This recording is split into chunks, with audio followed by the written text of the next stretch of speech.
Est-ce que tu connais le père politique? Il y a Martin Fayol. Jean-Pierre Bem. C'est Augustin Kabouya. C'est Augustin Kabouya. Ah bon? C'est Augustin Kabouya. C'est Augustin Kabouya né une matière à Pessi na ndeko babeng na komba Martin obino babeng na komba Martin Fayol. Ali gotanga awa comme étudiant sénégalais. Je te mets d'abord en défi kende lokelanga ndeko ya ba Fayol na kota bambala na kota ki papa na bango za raté. Le rôle ngi to kota na débat na to kota Jibo comparé na we raté na Evre. Jibazali kolo na makambo etali Evre.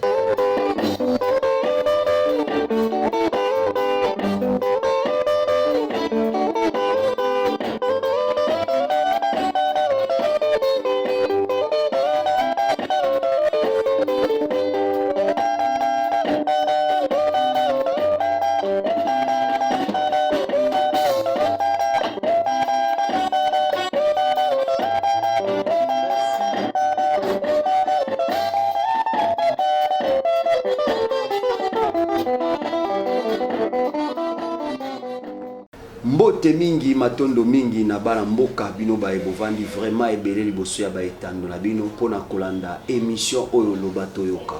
Comme d'habitude vous avez que émission oyo ezalaka bilingue na banda ngo introduction na lopoto kasi lelo eza moins exceptionnel parce que lelo ezande lelo. Pourquoi lelo eza lelo?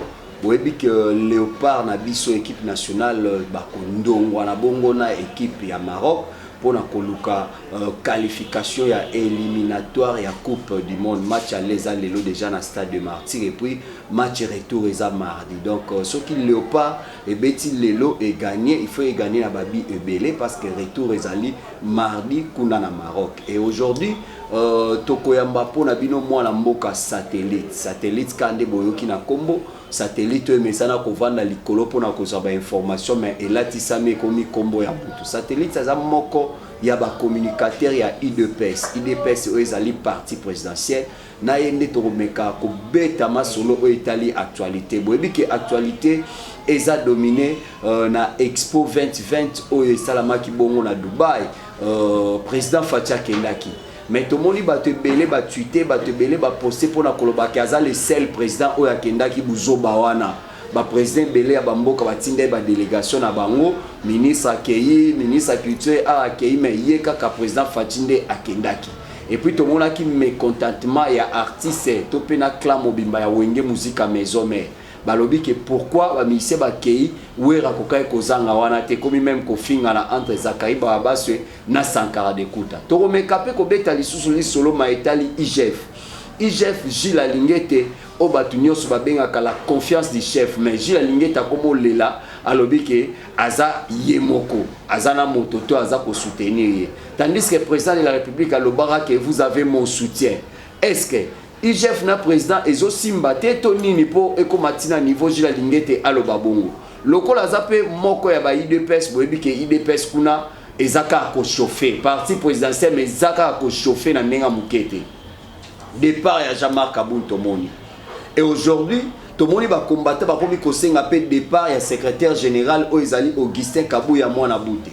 Et comme il a niveau ba combattre ba loba ke bazo mona intérêt na bango te par rapport ya litopé combat au bango ba salaki bon to laxabino bilili nenge to mona ki mwana mboka Jeko Beya moto na tilege lunenge ba benga kae vision fati akende ko tala ndeko na biso baron ba ndeko na biso oyo bakenda ki po ba ke na présidence ba solola na président de la République kasi Augustin Kabouya. Il paraît que Augustin Kabouya oza secrétaire général atindi ba milicien nde ba mo baza ko benga ba milicien na eba kende ko beta bango bibotu na nenga mukete loko la télévision za radio te na osenga na réalisateur Metintima ala Sabino que toza déjà ensemble na mona mboka satellite mbote ndeko journaliste boni santé kitoko na ngolo nzambe santé oza ya opposition to eza santé ya pouvoir en place eza santé à pouvoir en place et mon a déjà libumo c'est bien non libumo eza en gros de synonyme aux la bonne santé mais lorsque je parle de la santé zali par rapport à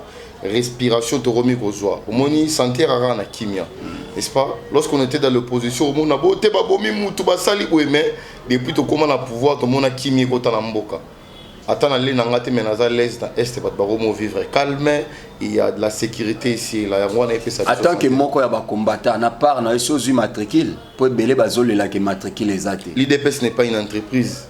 après ça va te matricule. Mais au moins zotinda bat na ba entreprise. Atinda ba tout à fait, c'est l'IDPS d'abord, c'est il faut que c'est un parti politique Anastatianae, n'est-ce pas? Oui.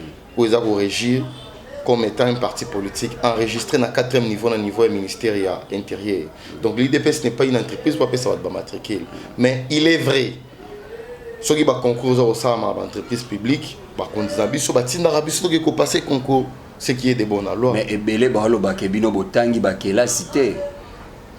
Bon, yango ezosala ke bozwa misala te bozaka misala ba wise bokombola ba balabala bosala sa ni misala mike mais misala ba entreprise so bozozwa formate ba bipo botangi ba classe te bolekisa 37 ans nyonso ka na sanzete. Ba ta droit ba la preuve en combat ce qui a l'aigle fait. Donc tozo lo ba bongo fa misa ba diplôme na biso ke totanga te. N'est-ce pas? Parce que c'est énormément permettre ngala lo bango illogique partie le rôle la IDPS et zanga intellectuel. Donc ils a débat de la rue. Dans niveau on a une émission qui on ne peut pas aller sur ces débats là. Donc IDPS c'est parti ils ont regroupé intellectuels et non seulement la Katia Mboka mais aussi les bandas parce que notre permettre ngana loba monument le fin que c'est que de Mulumba. Il fut le premier docteur dans la République démocratique du Congo après départ ya Bamindele. Nanine, docteur Nanine.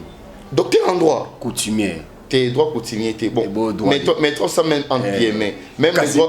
Opposition à l'obakat. Non, mettons ça. Mettons ça entre parenthèses. Même les droits coutumiers, c'est aussi les droits. Sauf qu'à l'université de Kinshasa, il y a un cours où il y a un droit coutumier. Voyez-vous? Donc, même un droit coutumier, pour nous adopter, il faut présenter une thèse. Déjà, c'est quelqu'un à féliciter. Dans la partie politique, nous sommes au monde, nous sommes à un niveau de chance, c'est que nous sommes quitté. Imagine-toi si papa est docteur, est-ce que tu es illettré?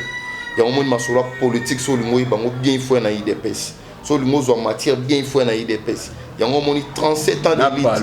Palo, l'examen, tu vas être dans l'IDPS. 37 ans d'élite.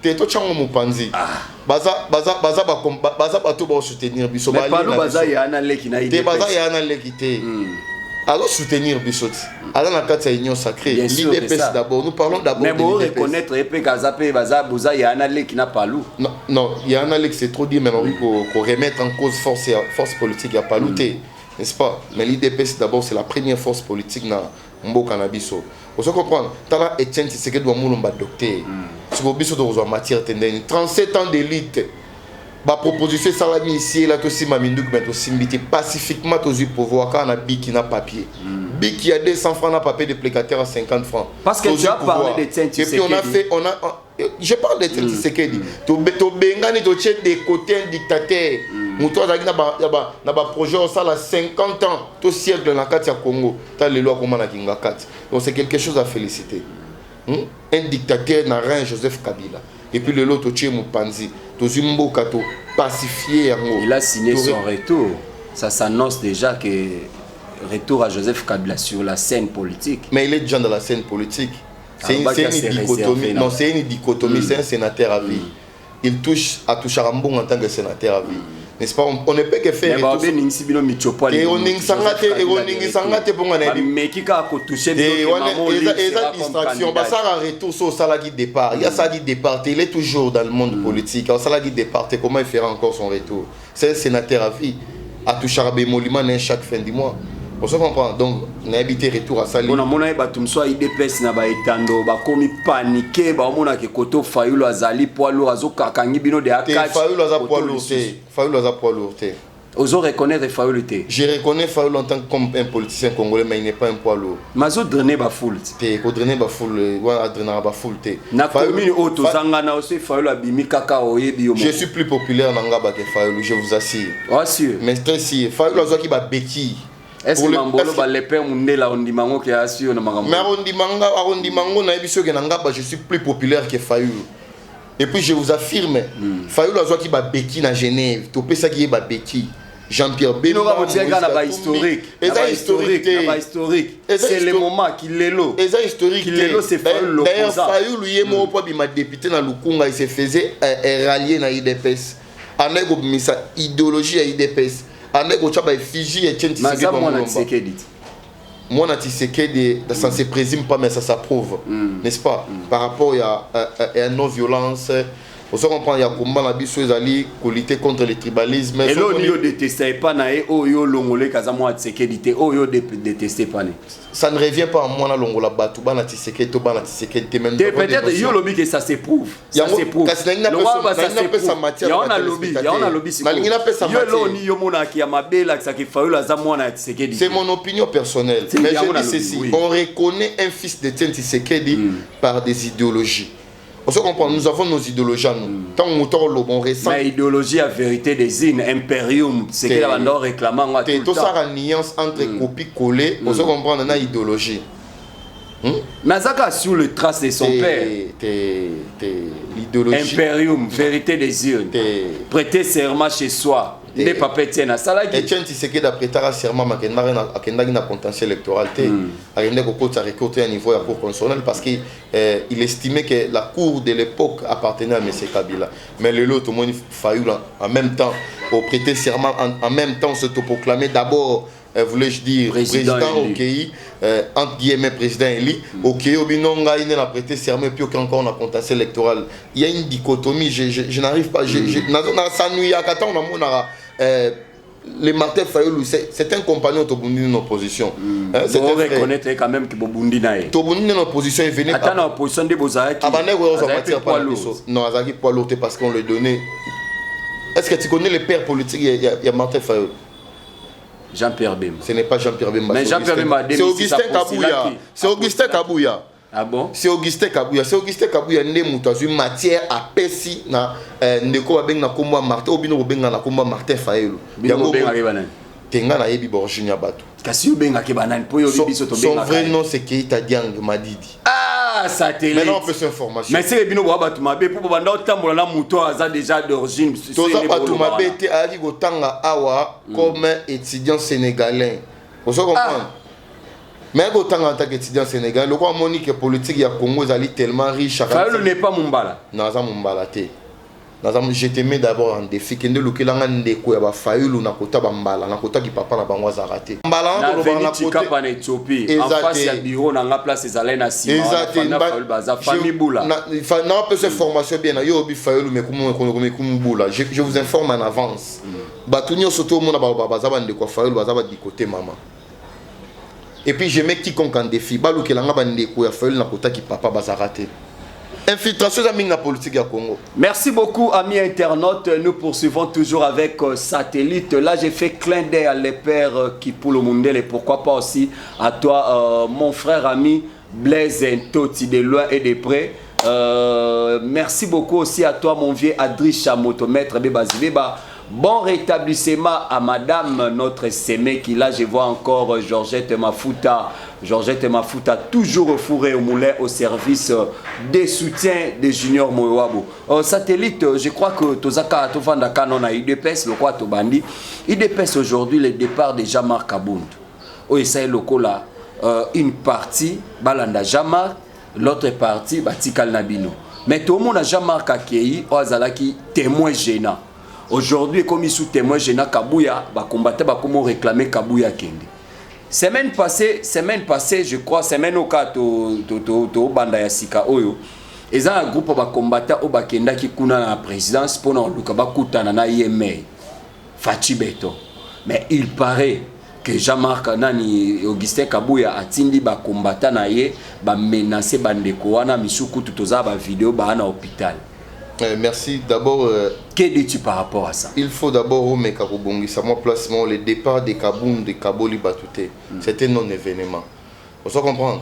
Donc, départ ça a été événement parce que biso c'est là on va émission belé yo bengango peut-être non-événement pour nous quitter mais Kaboum il fit un poids lourd au sein de l'IDPS. Binombo PC BC 550 520 gigas. Binombo PC ba surnom. Pour ça la monsieur Belé n'est pas synonyme. Il y a ampleur événementielle à niveau il y a activité politique, il y a un parti politique. Voudrais-je dire, il y a des choses différentes. Tant dans le non événement parce que départ il y a Kabound présence à Kabound na IDPS échanger l'autre. On prend l'IDPS continue toujours. Mais la forme et le contenu, c'est autre chose. Hein? Du point de vue forme, on peut dire ça, mais contenu, c'est autre chose. Bon, je peux vous le donner, on peut se raison, sur le contenu, c'est dans le bon sens. Peut-être au départ, il y a Kabound dans contenu dans le bon sens, parce qu'auparavant, lorsqu'on était avec Kabound, la toilette n'a pas été bouchée. Moi aujourd'hui, j'informe non seulement les téléspectateurs et puis que la toilette n'a pas été bouchée. Et comme il propre qui toko. Et non seulement la toilette, j'en arrive.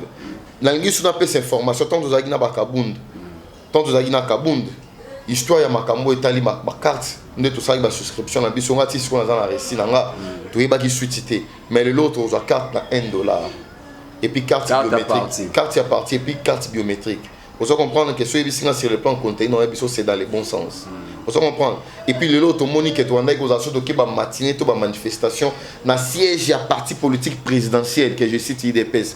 Aujourd'hui, nous avons des chaises en plastique. Et puis, le mouvement où est soutenu IDPS, entre autres forces d'hypogré. Mais Bisso peut presque, pour ne citer que cela. C'est aussi ici. Pour que Bisso 5 000 fois transport, 22 heures, est-ce que changé? Merci beaucoup. Dans répondre à la question, c'est d'abord pour ne citer que cela, Marambo, Sabino, c'est quand même à féliciter. Alors, pour en revenir à la question de France Jabatouaki, Nakatia Oia, non, il faudrait un peu. Recadrer les choses, n'est-ce pas? Être un peu, on comprendre rationnel et au sungabiso. Moi, à mon humble avis, j'estime que les gens qui ont IDPS, comprendre des karatés que non. Fachi qu'on a connu dans l'opposition, c'est différent. Il n'est pas la même personne dans Fachi, chef de l'État. On se comprend. Au lieu de se déplacer, il n'est pas toute une institution. Félix Tshisekedi, d'abord, la personne du président Félix Tshisekedi, c'est une institution. Institution. Je ne parle pas de la présidence, mais je parle du président. Parce que la constitution a été modifiée en 2011. Sans audience. Vous comprenez? Sans audience, il n'y a plus une institution. Il peut y avoir un programme qui est Expo Dubaï 2020. Vous comprenez?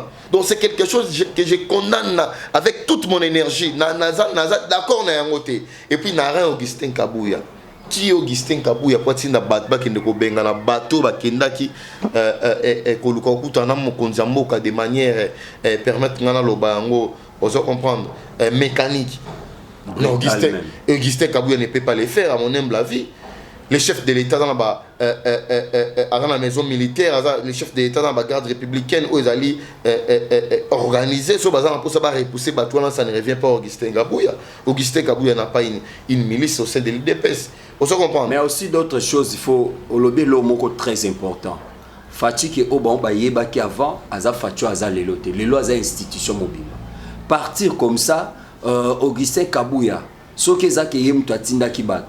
C'était pas une façon de relobake. Tant déjà bon parce que le parti en tant que secrétaire général, tu as l'obligation aussi de faire sa idéologie et puis qu'on réédiquer bande cognos. Et les gars à la tête qui na présidence ce n'était pas aberrant ba combattre na pouvoir boyer na baloyembo boyer na nini sans audience luka beaucoup tana président de la République ba ngeba lo baté Kabouya pas les incompétences na yango pour ça que Augustin Kabouya peut-être peut à réagir selon Barou. Ce n'est pas de l'incompétence. Sur le but de l'incompétence, on a jugé Jésus-Christ comme incompétent. Les brebis égarées ne manquent jamais. N'est-ce pas? Jésus-Christ, le maître souverain, est compétent. Augustin Kabouya pas incompétent. Et les brebis égarées ne manquent jamais. Au monitant, Kimilaka, la notion, surtout moi j'ai fait l'école du parti. Au moment où ils ont battu Kimilaka mal, la notion. Et non seulement un parti, mais aussi organisation, fonctionnement, Mboka.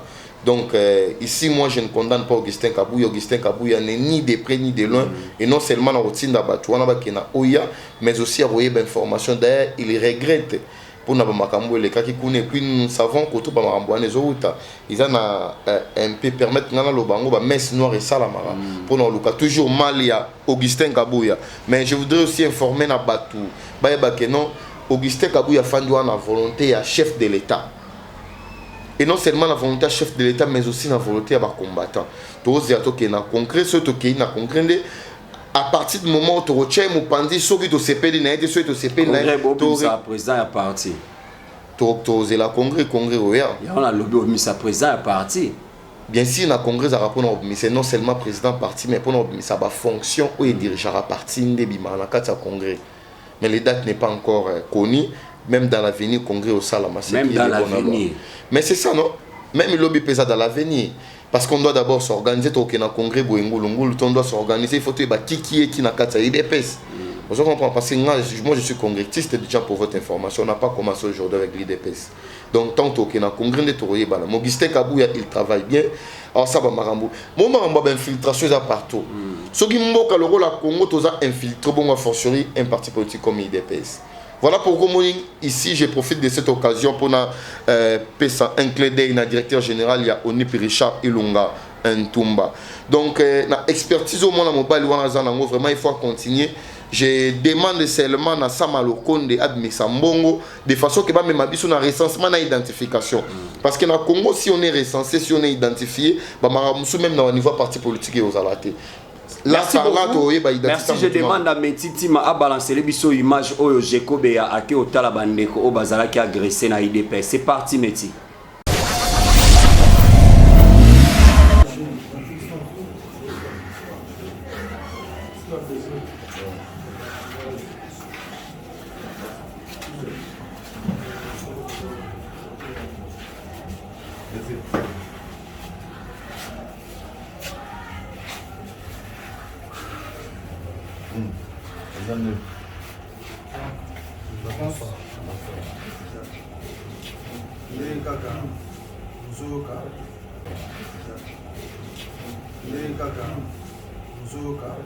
Donc, on était mobilisés, c'était depuis semaine passée. Parce qu'il fallait, vous avez un projet d'ambition. Vous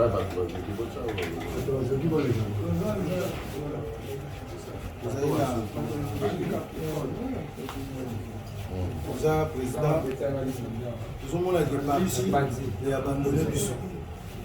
Alors, nous sommes en train de réfléchir entre... Merci beaucoup, amis internautes. Nous poursuivons lentement et sûrement vers la fin de cette très belle émission. Nous sommes toujours là avec un grand combattant, Satellite. On est en train de développer à ce qui concerne l'actualité. Merci à vous qui êtes scotchés et cimentés, connectés dans votre chaîne Okapi Communication. Encore une fois de plus, veuillez s'abonner massivement. Revenons. Et pas Satellite. Je crois que l'image en wana Jekobea à qui au Talabandeko au Bazala qui a agressé. Que dis-tu par rapport à ça? Il a bien fait ou bien il a mal agi? Non, écoutez, ça ne demande pas seulement pour que autant il faut combattre l'IDPS. Vous comprenez d'abord le patriotisme et puis Jekobea c'est quelqu'un qui a vraiment bien solara, bien abattu, il est très social. Bon, ça n'a rien à voir avec Augustin Kabouya qui est blessé. Et parce que dans le langage, dans le but que je condamne ce qui s'est fait au sein de mon parti. Ça n'engage que Jekobea.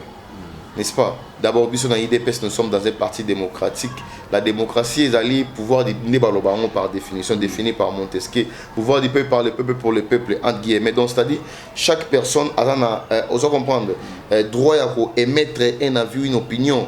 Donc, c'est l'avis à Jekobea, ça n'engage que Jekobea. Qui dit reste, ça ne me lie pas. Osons comprendre, il y a un avis contraire. Aujourd'hui, Expo 2020.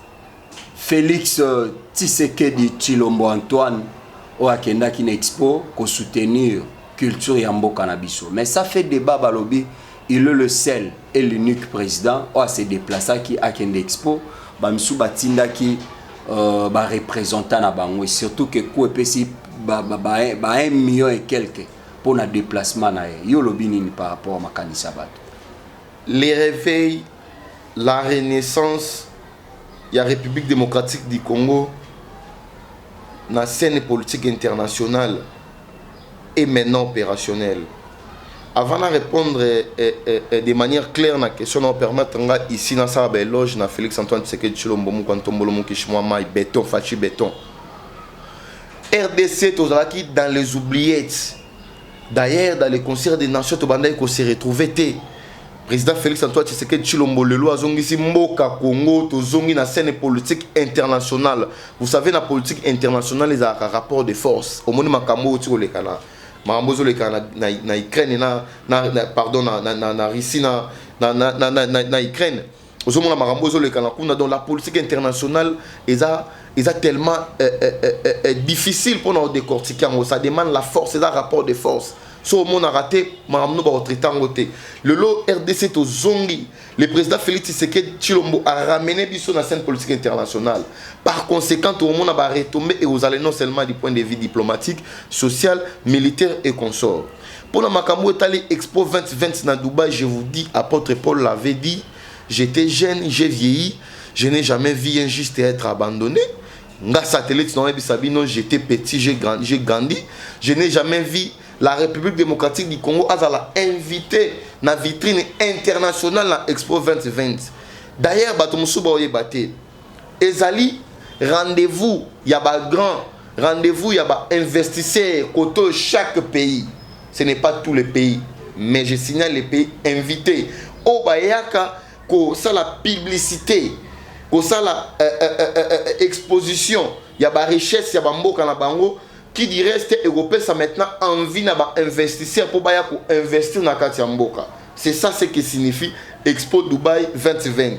Et ça a marqué, mais invité à pays et puis je vous signale qu'en Afrique, ce n'est pas tous les pays où Basala qui objet d'invitation. Le président Félix Antoine Tshisekedi Tshilombo n'est pas le seul chef de l'État qui s'est déplacé de son pays jusqu'en Dubaï. Informez-vous et puis il y a eu beaucoup de présidents et puis tout le monde comment la présence il y a RDC dans à Dubaï et la présence Moko Norié Bissau est très marquante. Tout le monde a apprécié la richesse du Congo. D'ailleurs, les investisseurs, est-ce que ces pays existent encore dans le monde, dans la planète? C'est ça. C'est une véracité. C'est une véracité. Dans le Jordanie, au moment où on a 5h25, c'est ça qu'on match. Le lors, on a un match à l'Opar les après-midi. Dans le semaine au semaine prochaine, on a des investisseurs niveau gangréné dans la République démocratique du Congo. Tu n'auras même pas l'idée. Donc, ils allaient pertiter pour la République démocratique du Congo. Congo qui a faire publicité na richesse, potentialité au Azanango parce que nous sommes un scandale géologique. Il faut aussi la publicité pour séduire les investisseurs pour investir pour tout aux diamants, tout la machine et pour produire de l'autre côté. C'est ce qui a justifié la présence de Mokonzi Mboka. Ngai na yedi ça ennemi à République. D'ailleurs, bandé ko Mokonzi Mboka zati akufiye wana buaye akita en personne. Directement za makasi, il est bien important que Dubaï ba changer les biso au ba bengara argument mais bon quand ça a toujours changer mais dès tout ça Félix Antoine Tshisekedi Tshilombo tu es bi mokolo kotaki mais mokolo robima tu éviter 5 ans de Jésus Kokati 5 ans koka wana ngana onde mutu tu ebi mais mokolo robima tu éviter idée na bino ezani non idée na nga été 5 ans de constitution 5 ans de constitution lobby mais quand la même constitution article 70 alinéa de lobby le président de la République restera en fonction jusqu'à l'installation du nouveau président élu tout moni c'est que l'élection le candidat ça que l'élection est à la tête yo muto lobby ngam na lobby exact question na tuna lobby te na affirmer te na otuna motuna kozala mais na biso ko quitter constitution lobby ke ezala constitution lobby ezala puis constitution fongoli ba brèche oki pe kozala te na baka ba catastrophe naturelle so catastrophe naturelle so qui est comme catastrophe naturelle c'est un événement imprévisible so mbongo ezate et puis il faut que vous allez l'Assemblée nationale mais pour parlement comme autorité 47 voyage mbongo ekate wana ezali na kati ya répartition budgétaire eza ozo comprendre benga na rubrique moko aux alliés na kati ya budget présidentiel les actes différents na mbongo etalami ya maponomi pour na mbongo maponomi il faut que na ba bengi na mobilisation et puis to bosa obosa nte l'Assemblée nationale les awana Assemblée nationale zolinga to ke na oboto bengi changement constitution onga na ozo pas vous comprenez moi je suis partisan changement constitution Steve Mbikai selon Steve Mbikai bon ils a mabete vous comprenez et puis mandat Mokonzi Mboka il faut long il y a ba Mokonzi Mboka il faut long de 5 ans 7 ans. Nous sommes dans un pays.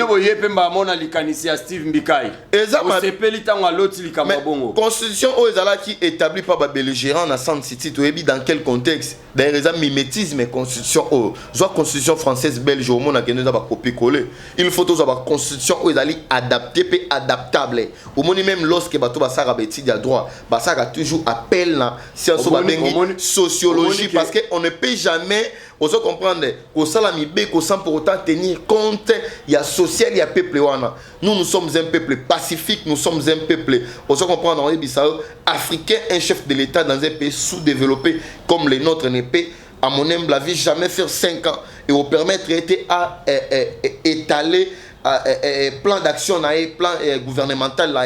Voilà pourquoi moi je suis partisan de changement constitution. Pendant Kabila et après Kabila, rien ne change. Bako a raison, c'est long. Montesquieu, ça les séparations de pouvoir. Là, ça n'engage pas les chefs de l'État. Nous avons, n'est-ce pas, les élus des élus. Là, je parle des députés. Les gens auxquels tu peux savoir un mandat pour qu'ils votent, mais ils ont un pouvoir. Et non seulement ils votent, mais comment ils contrôler le gouvernement. S'ils estiment la mission de Pesagi Bango, pouvoir, la prérogative de Pesagi Bango, s'ils estiment qu'il est de bon dans la loi de changer la constitution, je prendrai part. C'est ça aussi l'honnêteté intellectuelle. Mais le bilan revient au président de la République. Le ministre qui a 5 à saler l'oroté. Le bilan revient au président de la République ici, mais aussi revient à tous les gouvernements. Parce que le président. Mais dans 5 ans, qui sera à la barre de la population? Mais même si le bilan, ben le bilan est très satisfaisant. En quoi? Le bilan est très satisfaisant. En quoi? C'est ça maintenant, c'est ça. Moi je m'ennuie régulièrement. Transport. Et ça problème. Même Révolution française est bannie en 1789, mais en France il y a toujours des gens qui dorment en famille. Vous comprenez? D'ailleurs, Nzala, fin, oh je suis en famille. Est-ce qu'ils allaient na Kikongo, na Kimbala, c'est en français. Donc c'est-à-dire même aux États-Unis d'Amérique. Sélection musicien et Salama qui bien été. Pourquoi? Félix Antoine Tshilombo Azali institution Emoko Azwaki a attaqué Koffi Olomide comme étant ambassadeur. Mais qu'on représentait RDC kuna Koffi Olomide à Tikali. Et puis côté Mususu bana maison mère balobi ke batie JB pour être JB za muluba tribalisme. Mutaza makasa ba spectacle selon bango balobi za ranson wera tikali et causer même conflit le wera na bazakari baba se ko finga na ekoti pour la sélection babi sélection pouvoir abaluba basali Koffi Olomide binomo bo commissaire ambassadeur mais to moni kuna tango ko représenter mboka Koffi Olomide azate contradiction. C'est un débat de caniveau auquel moi je ne peux jamais me plonger. Mais ça quand même la tête, bien non, sûr. Ça n'a pas la tête. Mais ça la tête. Parce que bon, mais toujours dans les mêmes ordres d'idées, Azala qui était, mais Dadju aussi c'est un ambassadeur. Mais pourquoi? Non, pourquoi? Mais écoute maintenant la réponse. La sélection, on peut. Nous sommes dans un pays déjà réfléchi. On ne peut pas sélectionner tous les musiciens. On se comprend. S'il faudrait sélectionner tous les musiciens, il fallait payer Fazala. Et Richo Atanabe aussi, dans la section Fazala. Non, remettre en cause, on se comprend Félix Oisier quoi.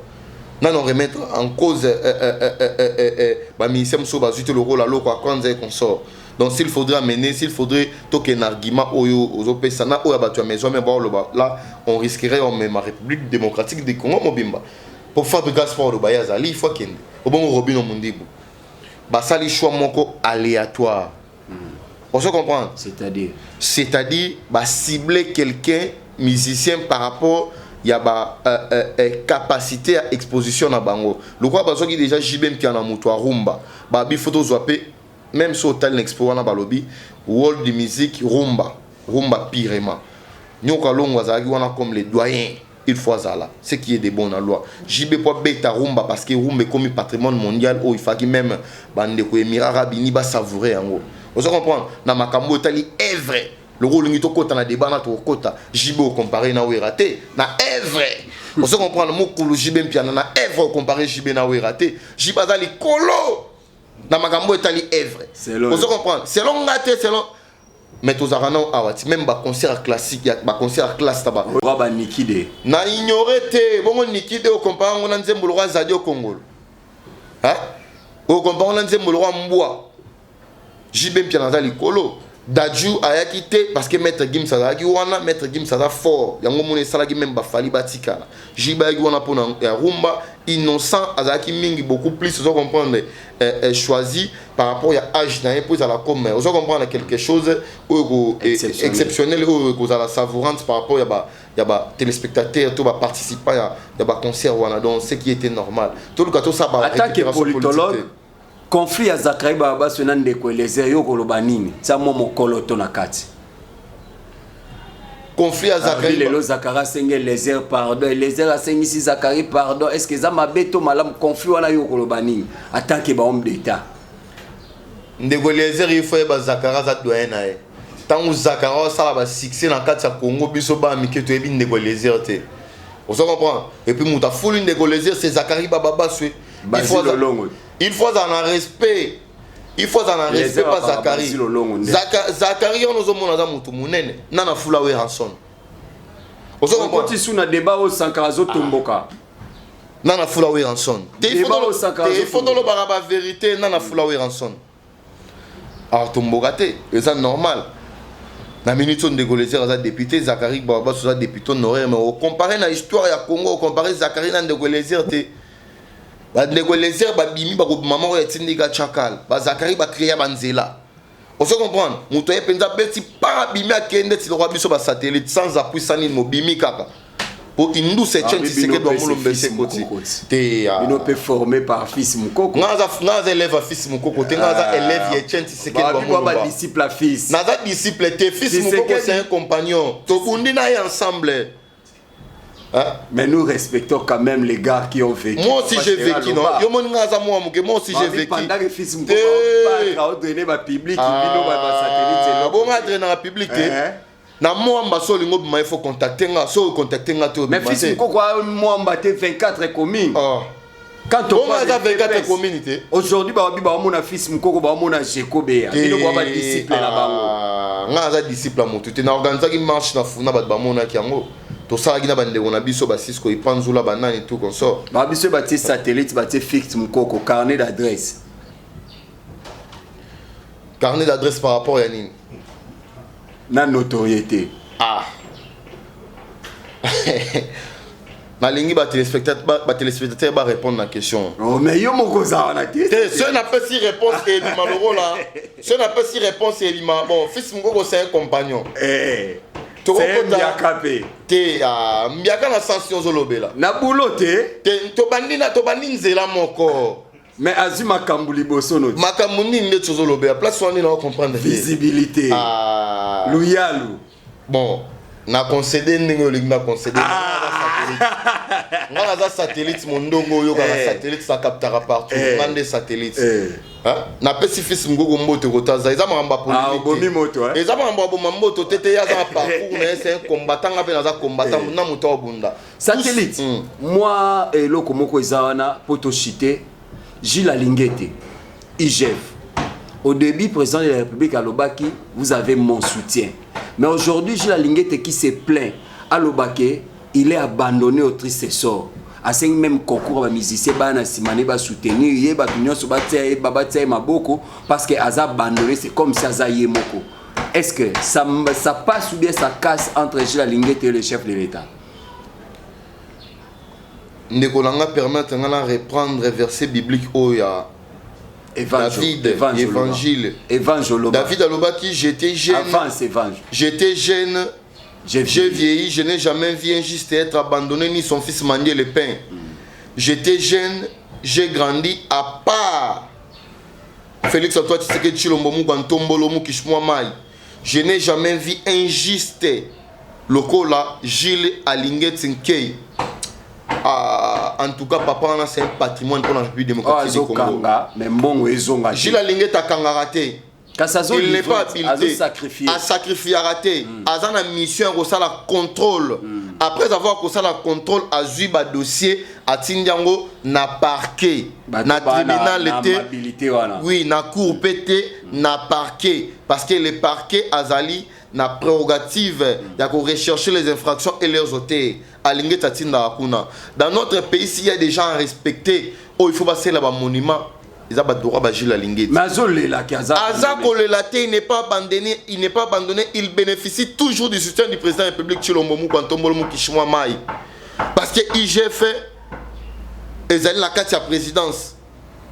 Ils ont le rôle organe la carte de la présidence.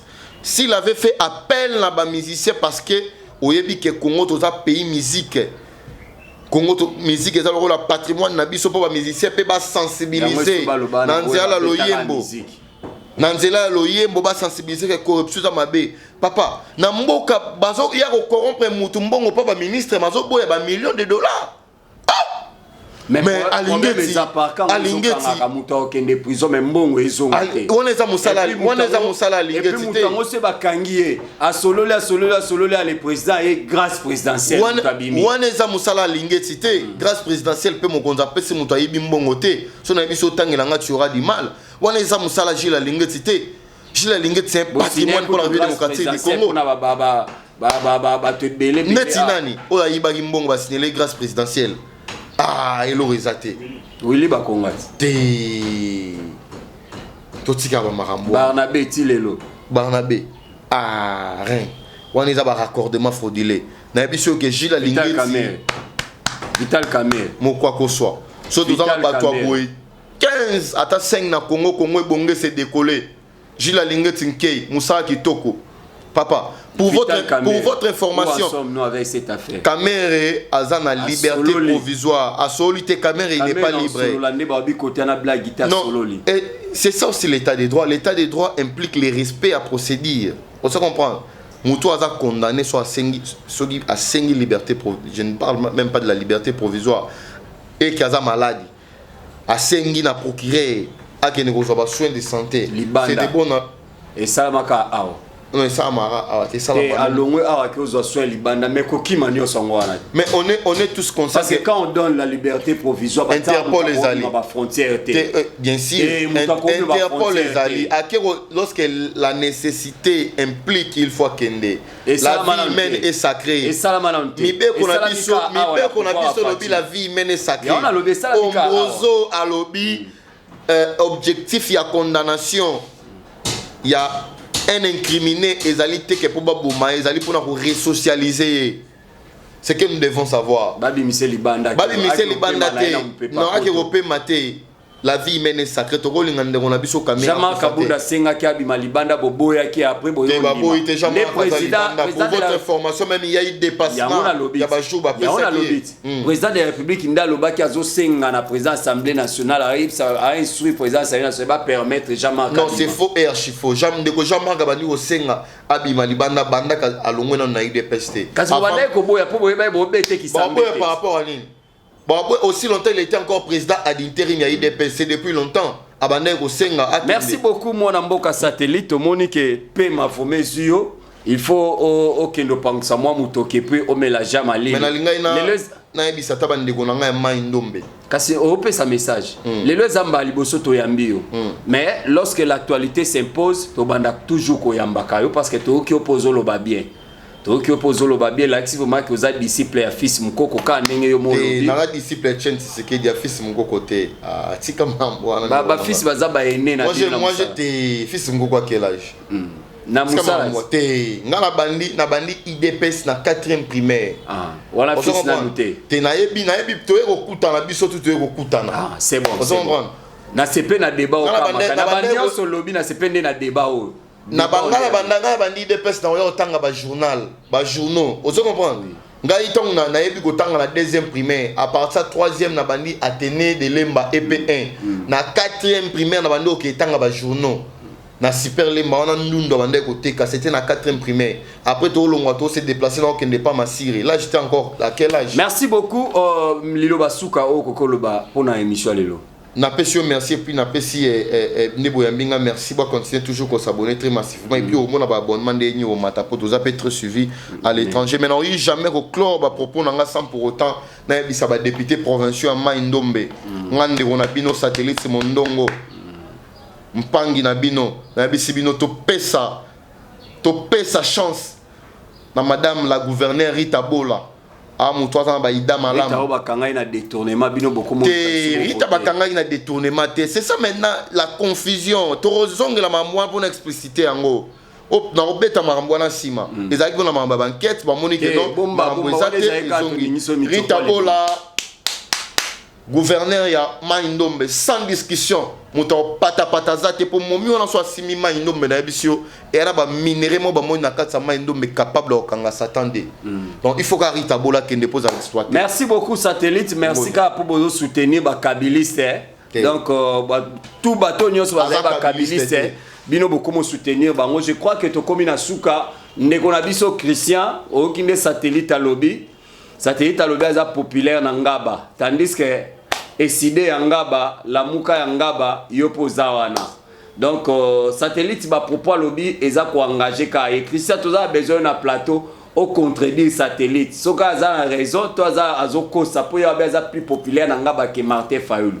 Na pesi merci na ndeko langa za sima caméra. Metintima, un grand homme dans un petit corps. Et pourquoi pas aussi na ba union so ba soutenir na moni kulutu nanga Adrisha motomètre kuna na Londres na moni pe la femme sage qui bâtit sa maison Georgette Mafuta. Et pourquoi pas aussi à ma maman chérie maman Henriette Kapinga, bon rétablissement à toi à mon papa Marcel Kalala, à ma fille chérie Henriette Kapinga. Là je vois encore le père Mundele, il était aussi de la partie avec sa douce moitié Tess Mouke Mundele vraiment notre madame. Le patriotisme oblige Torigo aussi ces missions T100 pour na léopard. Message ni on j'ai vu clairement dans mon écran prophétique tu as gagné 3-0. Tu as 3-0. Pour moi, on appelle ça ma prophétie. Babi, ils ont marqué pas mal. Babi, ils ont marqué pas Meshach Elia. Et puis, Debi Moutouchango, ils ont la bola. On appelle ça ma prophétie. Contrairement à Ndingo à lobby. Il y a un raté. Ils ont le rôle de Roland Dalo. Le candidat président Moro d'ailleurs, Roland Dalo, c'est à lobby. Il dépêche ma ligne bongote. Il dépêche ma bille à méditer ma baie. Oui, mais les banits. Oyo d'ailleurs, Mouton, mais les Angando, on a empêché Bambis. Non. Mais oyebi muto agenda repêcher bambis oyo ozala sur la chaise roulante oyebi et ça na Congo central okende robina podium ezala mal installé pour yo sala AVC a directement frappé moya postuler zate Hollande alors peut ça professeur mabe pona bandiminae na yebité oyo zo bana mundiminae na yebité mais na yebiso que professeur qui par mundimité za réalisation nzambe ba changer a fachi soki be élection aux alomone ozalaka ba lisanga bonganga ba egwagyo me banani po bato surtout ba ozali olobi boni pona edingo ya fanda sa mamba ba catch wa za mamba bale kisi na mamba ni za raté bale ezali pratique tout monde pas ba Roger Mila abiso ki banganga wana bazara na makambo ba pesaka biso mais ils ont des neveux bazana babana pourquoi pas comme ça bango loko la bisoté je suis un sportif na c'est que c'est mambo etali football orozo Messi tezui bato mo ba otiki soki wapi ba betaka balle te okoti ba na terrain ba gagner Messi et ça mate balle d'abord c'est l'entraînement. Merci beaucoup à toi président Jean-Marie Mbomana Anga et pourquoi pas aussi à toi Glody Kasonga Balobi, on est toujours ensemble Célio clin d'œil à toi. Quant à moi, je vous demande de bien vouloir s'abonner massivement et partager. Big up aussi à toi, Fujo. On est ensemble. D'ici là, portez-vous bien. À la prochaine numéro. Bye.